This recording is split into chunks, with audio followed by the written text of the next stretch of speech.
वस्सलामु अला रसूलिल्लाह व अला आलिहि व सहबिहि वमन तबिअहुम बिइहसान इला यौमिद्दीन अम्मा बाद। छोटे बच्चों के अकीदे की जो बातें हम आपको सुना रहे हैं उसकी ये हमारी चौथी मजलिस है। गुज़िश्ता बातों में हमने इस बात का जिक्र सुना कि अल्लाह तबारक व तआला हमारा खालिक है, मालिक है, उसने हमको पैदा किया है और क्यों पैदा किया वो भी हमने जाना, किस मकसद के लिए पैदा किया उसको भी हमने जाना पहचाना। तो बात हमारे साथ ये आई कि इबादत के लिए पैदा किया है। तो इबादत किसे कहते हैं ये बातें भी हमने सुनी। लेकिन एक चीज़ जो हमारे साथ आज की इस मजलिस में है वो ये कि दुनिया में बहुत सारे लोग अपनी अपनी वर्शिप करते हैं, इबादतें करते हैं। आप जब स्कूल जा रहे होते हैं तो आपने देखा होगा काफिरों को कि वो किसी मंदिर के सामने उठ रहा है, बैठ रहा है। किसी नाम नेहाद मुसलमान को देखा कि दरगाह के सामने सजदा कर रहा है, किसी कब्र के सामने झुक रहा है, किसी कब्र का तवाफ कर रहा है। हम आपको बताना चाहते हैं कि हम जो इबादतें, ये सारी चीजें इबादत के नाम पे होती हैं, लेकिन अल्लाह तबारक व तआला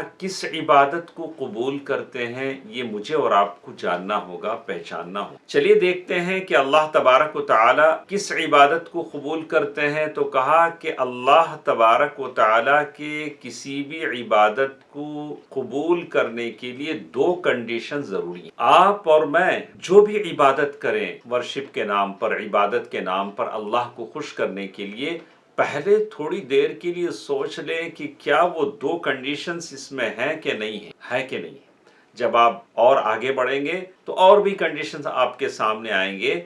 हम छोटी बात मुख्तसर आपके सामने करते हैं। कहा कि दो कंडीशंस में पहली शर्त यह है कि सारी इबादत आप और हम जो करें अल्लाह तबारक व तआला के लिए प्योर खालिस करें। कहा कि मैं कोई भी इबादत करूं, वर्शिप करूं, कोई अल्लाह को दिखाने के लिए करूं। ऐसा नहीं कि अब्बा देखेंगे, अम्मी देखेंगे, अम्मी लाड़ प्यार करेंगी, अब्बा कुछ पैसे हदिया देंगे, कोई और मुझे देखेगा कहेगा कि अरे वो बच्चा बड़ा नमाजें पढ़ता है। नहीं, मुझे ना उस आदमी को दिखाना है, ना अब्बा अम्मी को दिखाना, ना किसी को दिखाना है, मुझे अल्लाह को दिखाना है। अल्लाह तबारक व तआला को दिखाने के लिए ये इबादत मेरे लिए खालिस है, प्योर है। इसमें किसी को मैं, उसमें किसी और के लिए मैं उसमें मिलावट और शरीक नहीं कर रहा हूँ, शेयर नहीं कर रहा हूँ कि मैं ये इबादत अल्लाह को भी दिखाने के लिए कर रहा हूँ, किसी और को भी दिखाने के लिए कर रहा हूँ। ऐसी बात नहीं कि मैं और आप जो भी इबादत करें अल्लाह के लिए खालिस करें। एक और चीज जो हमारे साथ है, इबादत अल्लाह तबारक व तआला उस वक्त कबूल करते हैं जब वो मेरे और आपके नबी सल्लल्लाहु अलैहि वसल्लम के बताए हुए मेथड, तरीके के मुताबिक होना चाहिए। नबी ने जैसे नमाज पढ़ा आप वैसे ही पढ़ें।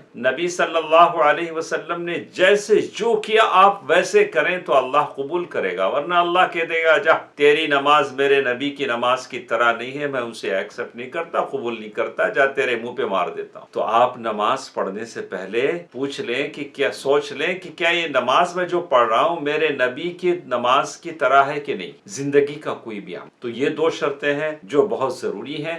अल्लाह तबारक व तआला ने सूरतुल कहफ आयत नंबर 110 में अल्लाह ताला ने बात कही, फमन कान यरजू लिक़ाअ रब्बिही फल्यअमल अमलन सालिहा वला युश्रिक बिइबादति रब्बिही अहदा।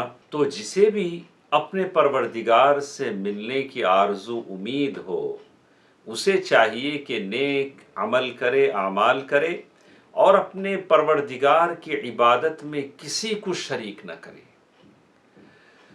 तो कोई भी इबादत आपकी और मेरी कबूल होने के लिए पहली चीज़ ये है कि अल्लाह तबारक व तआला उससे राज़ी हो, और दूसरी शर्त ये है कि मेरे नबी सल्लल्लाहु अलैहि वसल्लम के तरीक़े के मुताबिक। लोग बहुत सारी इबादतें करते हैं, कहते हैं कि ये हमको पसंद आया इसलिए हम कर रहे हैं। नहीं, अल्लाह के नबी सल्लल्लाहु अलैहि वसल्लम की सुन्नत के मुताबिक होना चाहिए। इसी तरह एक और बात हमारे साथ थी कि वो ये कि जिस दीन पर हम चलते हैं उस दीन के रुतबे हैं। रुतबे कहते हैं कि स्टेप्स हैं, वन बाय वन। कहा कि वो कितने हैं, कहा कि वो 3 हैं। हर बच्चे को ये याद होनी चाहिए। कहा कि इस्लाम, ईमान, इहसान। آپ اسے دہرائیں. ہاں جس دین کو ہم مانتے ہیں اس دین کے 3 مراتب ہیں: اسلام، ایمان اور احسان. یہ تینوں چیزیں ہیں. اور یہ تینوں چیزیں کہاں سے ملتی ہیں؟ ایک لمبی حدیث ہے، حدیث جبریل جسے کہتے ہیں. جب آپ آگے بڑھیں گے تو اس حدیث کو پڑھیں گے.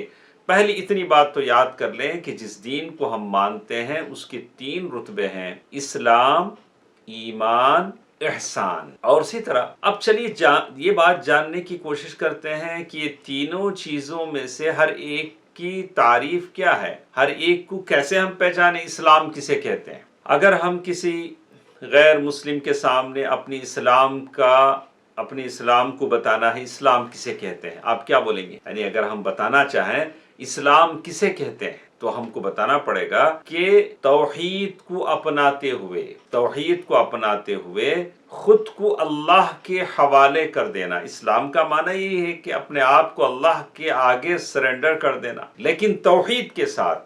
دنیا میں بہت سارے نام نہاد مسلمان ہیں، اپنے آپ کو مسلمان کہتے ہیں، مشرکوں کافروں کا عمل کرتے ہیں. کوئی سی بات نہیں، اپنے آپ کو اللہ کے حوالے کر دینا لیکن توحید کے ساتھ. آپ پر موحد کا لیبل لگا ہو، اور پھر اللہ تبارک و تعالی خود کو حوالے کرنے کا مطلب یہ ہے کہ اللہ تبارک و تعالیٰ کی بندگی کرنا، اللہ تبارک و تعالیٰ کی اطاعت کرنا، اللہ تبارک و تعالیٰ کی فرما برداری کرنا، اور جو لوگ مشرک ہیں، کافر ہیں، ان سے برات ظاہر کر دینا. بولنا کہ صاحب آپ سے ہمارا کوئی تعلق، آپ جو کچھ کر رہے ہیں اس پر ہم نالاں ہیں، ناراض ہیں، آپ کے عمل سے ہم خوش نہیں ہیں. ایک توحید کو اپناتے ہوئے خود کو اللہ کے حوالے کرنا.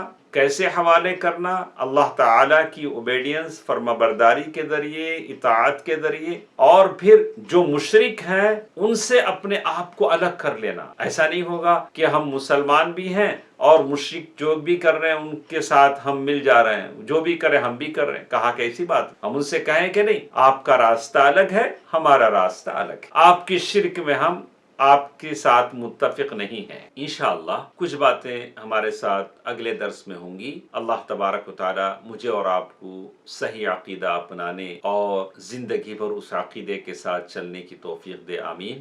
السلام علیکم ورحمۃ اللہ وبرکاتہ.